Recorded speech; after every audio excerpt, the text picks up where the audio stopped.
Welcome to Garden Wise Adventures. My name is Malie, and today we're doing another video in my indoor gardening series. And today I'm going to be featuring something that is really interesting. I have been getting contacted by several different companies wanting me to feature their products on my videos. Now I am very, very picky about what I feature. It's things that I feel comfortable with using, things where I feel comfortable with suggesting. But there's one, and it's from Growfriend, that contacted me. They are a brand new company, and the reviews on Amazon seem pretty good, and they had a really interesting product, so I wanted to review that. I'm not getting paid for it. I just got the product for free because I was willing to do a video on it.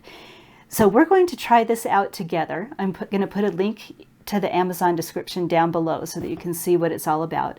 It's not that expensive. When I looked at it today, it was $44 for this entire kit. And we're going to look at it and see if we think it's worth it, and we're going to try it out. So let's open it up and see what's in this kit. And we're going to plant it up, so I have my planting tub right here to contain some messes. We'll talk about everything that I use when I'm growing indoors in a later video, but the grow tub is one of the more important ones for me. But let's open up this box. So let me get the camera over here so you can see what's in it as I see it. So this is the box that they sent, and let's get it open and see what it looks like. So this is a seed starting kit. This is not something I think that you would grow in continuously. This is something where you start the seeds.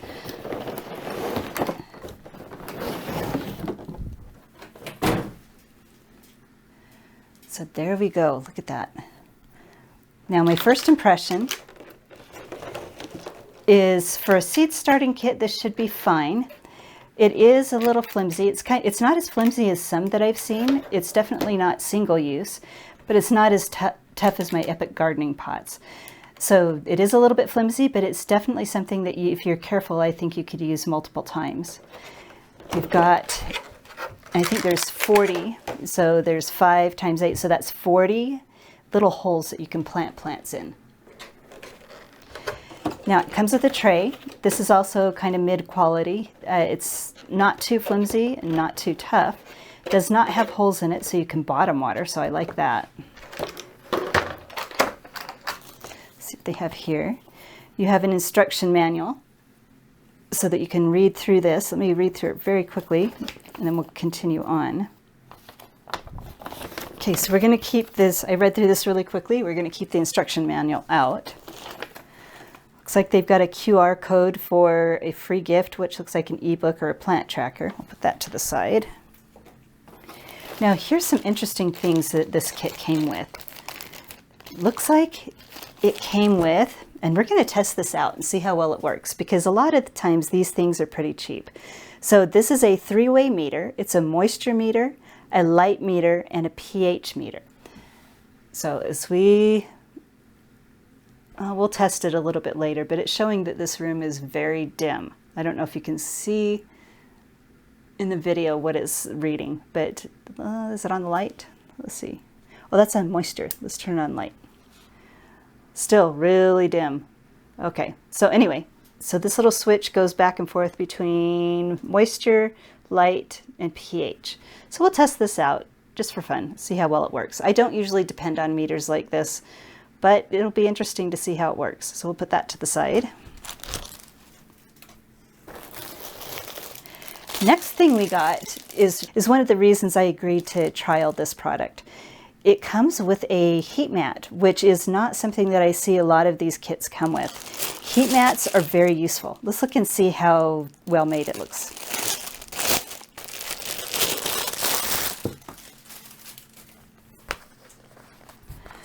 So it looks like your average heat mat. Feels like my other heat mats. Now the important part of a heat mat is the internal workings, so we don't know how well that's put together, but we're going to be using this and see how well it does. But I have this gut feeling it's just going to be the same as any other normal heat mat. Now is the other interesting part that you don't see a lot of these kits come with. These are lights. So let's open this up and look at these lights. So these are actual grow lights that come with the red and blue lights. I don't know how strong they're going to be, but I have this gut feeling that they're just strong enough to to germinate seedlings and possibly grow, greens, maybe even microgreens. I don't know. We'll have to test them and see. And it comes with this switch where you can put them on a timer, and we're going to test that out. You can dim them, and you can switch back and forth between the types of lights. So we're going to have to look that up, see how you do it, and test these out. I don't see how you're going to mount them, which can be an issue, but let's see if they provided something for mounting them. This is another fun one. Usually I buy a package of 50 sticky traps, and I wait until those go on sale for, I think, about $8, and then I buy a ton of them. But these are sticky traps, which are very great to have. It's just another expense that you can avoid because it's provided here. And they've got stakes that look like possibly they would work inside, maybe not, work inside this dome. So that's also interesting.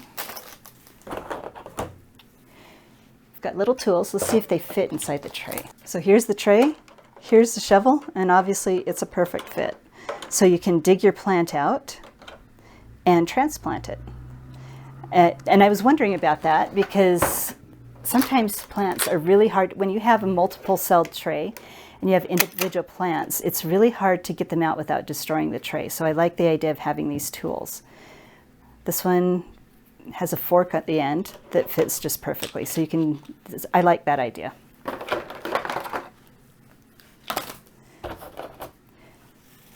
Got plant labels. It's another thing that I spend money on that they've included in this kit. And they're reusable if you plant the same plants. So I reuse my labels a lot. So, I plant the same kind of plants quite often and just reuse the labels. So there's more labels. That's great. And then this is the humidity dome, and it looks like this is where you put the lights on. So the humidity dome also comes with these little discs. Let me see if I can put these discs in here, figure out how to do this. Okay, it took a little bit of work, but I finally was able to get those installed. But the discs are really great because you can control the amount of humidity that is in your dome. So we've got the dome. It's got a handle on top that makes it really nice. Let's put it on top of here and see how that works. So there's the unit all put together. Let's look at the lights and see how well these work. So it looks like the lights just nestle on top here, which is an interesting setup. So you've got probably about 6 inches of room in there. So this is basically just seed starting. Once the seeds have germinated and grown enough, I guess you could let them grow a little bit longer by opening the holes on the top of the dome. But to have lights with this, which the plants will absolutely need as they grow larger, you're going to have the humidity dome on top of that. Now you might be able to put something together that will hold these lights without the dome. I'm not sure. You're going to have to be a little bit handier than I would. But it looks like the lights basically can only be used with the humidity dome, which to me is a little bit of a drawback. But if you're just using it for seed starting and not growing out for any longer than you need to, then I think this would work really well. But we're going to try it and find out. So now comes the fun part. We're going to trial this out. We're going to plant some things in here and see how well they work. We're going to be planting these both in this tray, and we're going to plant some in my regular potting trays just to see the difference under my regular grow lights. And I've set up an area where these plants will just be receiving the lights that this kit offers. So we're going to show you that setup after we get the plants planted. But the first one that we're going to plant is we're going to be planting some Antohi peppers, some dough hill peppers. We're going to do an Adelaide Festival or 2 tomatoes. These are my favorite dwarf tomatoes that we're going to be growing indoors. We're going to try my dwarf tasty wine. I tried planting, this is another dwarf tomato. I tried planting them last year and they just did not do well, no matter what I did. But we're going to try them one more time and see if we can get these to grow. I'd like to try those and see how they do. And then we're going to do some Genovese basil, the green basil, regular green basil, and some purple opal basil. So we're going to try all of that. The first thing we need to do, and I'm going to do another video on this another time, is we're going to add the seed starting mix. And that's what this tray is for, because we're indoors. I'm going to remove this watering tray because I don't want soil in there. And we're going to just add seed starting mix. And I always try to push this mix down a little bit into the pots, not too much because we don't want to compact it, but I also don't want the problem of having too many air pockets. Now we've got all the soil in the trays, and we're going to actually compare these, and it's basically going to be comparing the lights, I think is what it's going to be doing, because the seed starting mix is the same. As I said, this is a seed starting mix, and we'll go over that a little in another video. It's the exact same as this. You know, there's not that much difference in the size of each spot that we're growing in. You know, the size of pot and this pot, you know, there's not a huge difference. And if you look at this, it's pretty much the same size. The depth is a little deeper in these pots, but it doesn't matter. You know, that doesn't really matter for seed starting. So the big difference is going to be the lights and the heat mat. So we're going to start these under a heat mat and these just under my regular grow lights without a heat mat, just to see what the timing is in, you know, what the difference is in timing. So we're going to use these tags. This will be fun. So you can use garden markers or Sharpies. I just use Sharpies. So let's put some labels for these. So this will be the Doe Hill peppers on this side. This will be the Doe Hill peppers, and we're just going to do 2 of each. Then we're going to do the Antohi. Okay, so here goes the Antohi peppers. Gigi really likes to be involved with whatever's going on. He's such a good kitty. He loves belly rubs. I love this baby. Huh. Do we love you, baby? Yes, we do. So these are the Doe Hill. I absolutely love these. These are an orange pepper. We can use our little dibbler for the first time. I like it. We're going to put 1 pepper seed in each hole. And there we go. So now all we need to do is go show you where we're going to put these. So here's where I'm going to grow each of these plants. So the first set is the ones that are in my system. We're using my grow lights. We have my humidity dome and my large tray.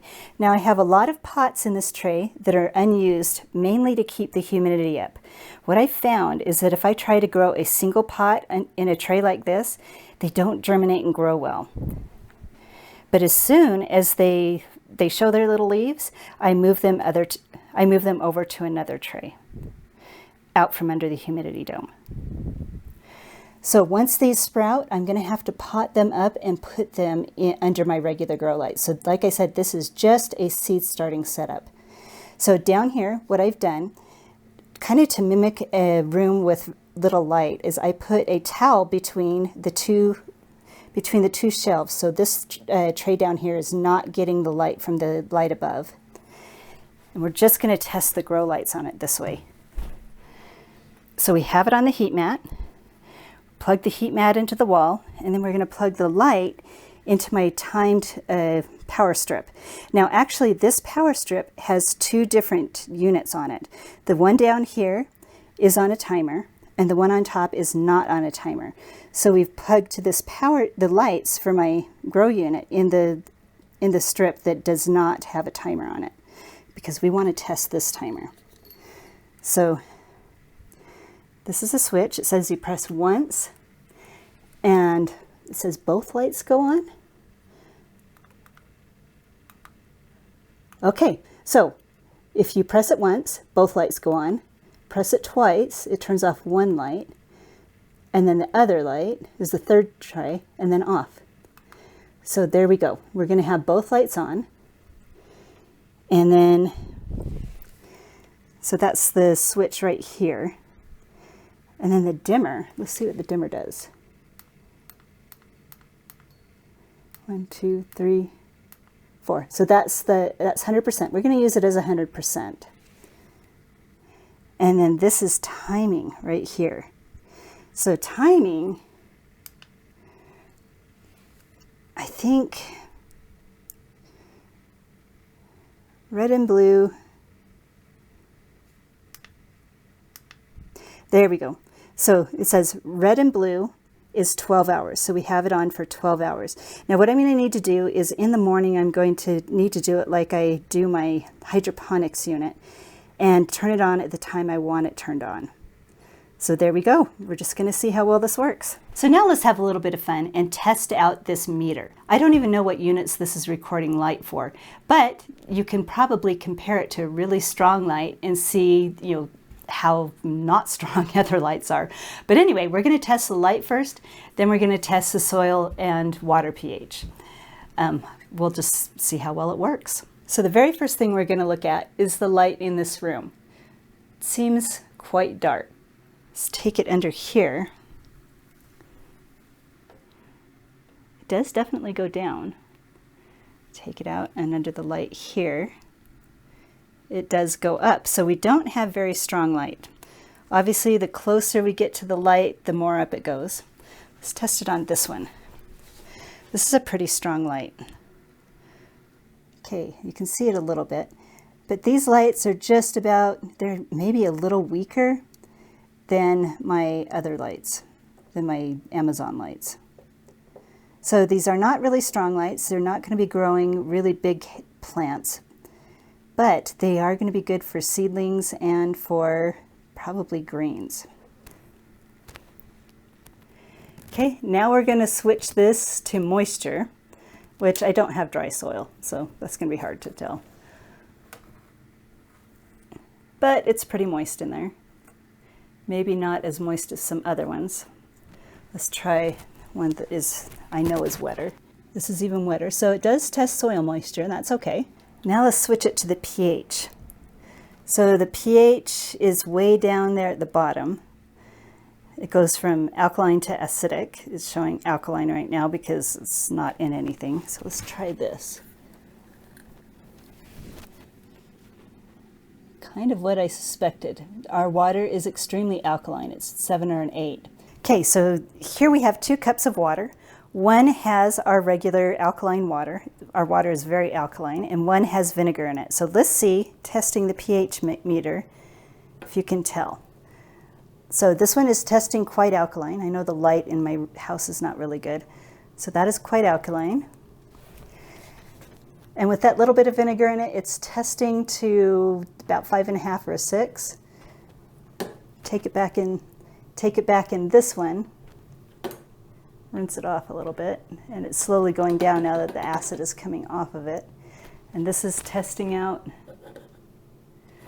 to about a 7, which I know that's what our water is. So there we go. I'm really excited to see how this experiment turns out.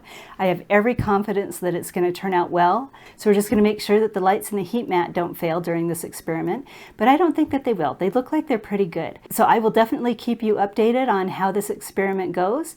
And as I said, this is basically a seed starting unit. Once the seeds sprout and they have several true leaves, you're going to need to transplant them out somewhere. You're either going to need to transplant them outside, or you're going to need to up pot them to bigger pots and possibly have better grow lights to grow them under. But if all you need is a seed starting kit for the beginning of the year, this looks like a great option.